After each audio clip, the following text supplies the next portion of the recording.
ओम श्री शिवाय नमस्तुभ्यम। सोमवती अमावस्या के दिन भगवान शिव की उपासना की जाती है।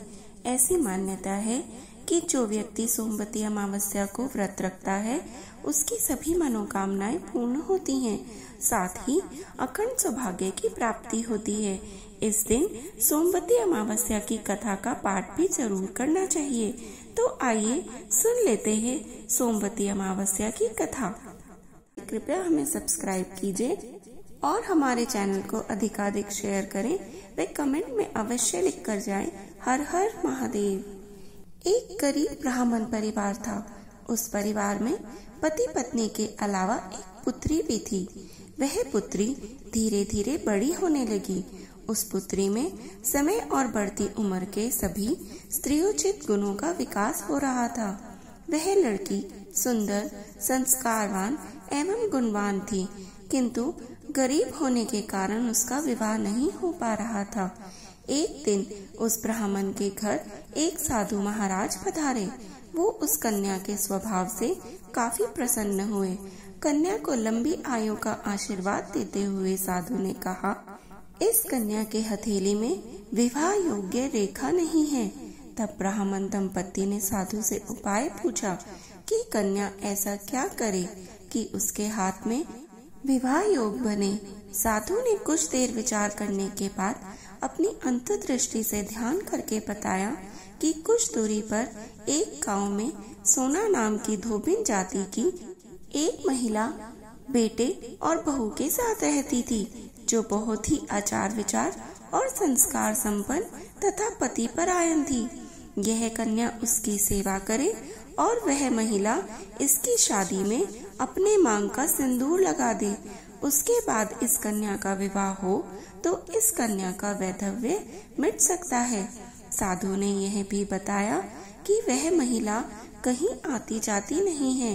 यह बात सुनकर ब्राह्मणी ने अपनी बेटी से धोबिन की सेवा करने की बात कही। अगले ही दिन कन्या प्रातः काल ही उठकर सोना धोबिन के घर जाकर साफ सफाई और अन्य सारे काम करके अपने घर वापस आ जाती। एक दिन सोना धोबिन अपनी बहू से पूछती है कि तुम तो सुबह ही उठकर सारे काम कर लेती हो और पता भी नहीं चलता। बहू ने कहा, माँ जी, मैंने तो सोचा कि आप ही सुबह उठकर सारे काम खुद ही खत्म कर लेती हो। मैं तो देर से उठती हूँ। इस पर दोनों सास बहू निगरानी करने लगी कि आखिर कौन है जो सुबह ही हमारे घर का सारा काम करके चला जाता है। कई दिनों के बाद धोबिन देख पाई कि एक कन्या अंधेरे घर में आती है और सारा काम करने के बाद चली जाती है। जब वह जाने लगी तो सोना धोबिन इसके पैरों पर गिर पड़ी। पूछने लगी, आप कौन हैं और इस तरह छुपकर मेरे घर की चाकरी क्यों करती हैं? तब कन्या ने साधु द्वारा कही गई सारी बात बताई। सोना धोबिन पति परायण थी, उसमें तेज था। वह तैयार हो गई और सोना धोबिन के पति थोड़े अस्वस्थ थे। उसने अपनी बहू से अपने घर लौट आने तक घर पे ही रहने को कहा। सोना धोबिन ने जैसे ही अपने मांग का सिंदूर उस कन्या की मांग में लगाया, उसके पति मर गए। उसे इस बात का पता चल गया। वह घर से निर्जल ही चली थी। यह सोचकर कि रास्ते में कहीं पीपल का पेड़ मिलेगा तो उसे भंवरी देकर और उसकी परिक्रमा करके ही जल ग्रहण करेगी। उस दिन सोमवती अमावस्या थी। ब्राह्मण के घर मिले हुए पूरे पकवान की जगह उसने ईंट के टुकड़ों से 108 बार भंवरी देकर 108 बार पीपल के पेड़ की परिक्रमा की और उसके बाद ही जल ग्रहण किया। ऐसा करते ही उसके मुर्दा पति में जान आ गई। धोबिन का पति फिर से जीवित हो उठा।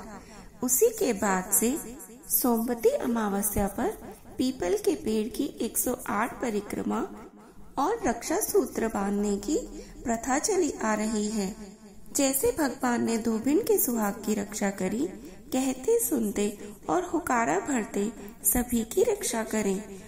हर हर महादेव। ऐसी ही और पुरानी कथा के लिए कृपया हमें सब्सक्राइब कीजिए और हमारे चैनल को अधिकाधिक शेयर करें व कमेंट में अवश्य लिखें।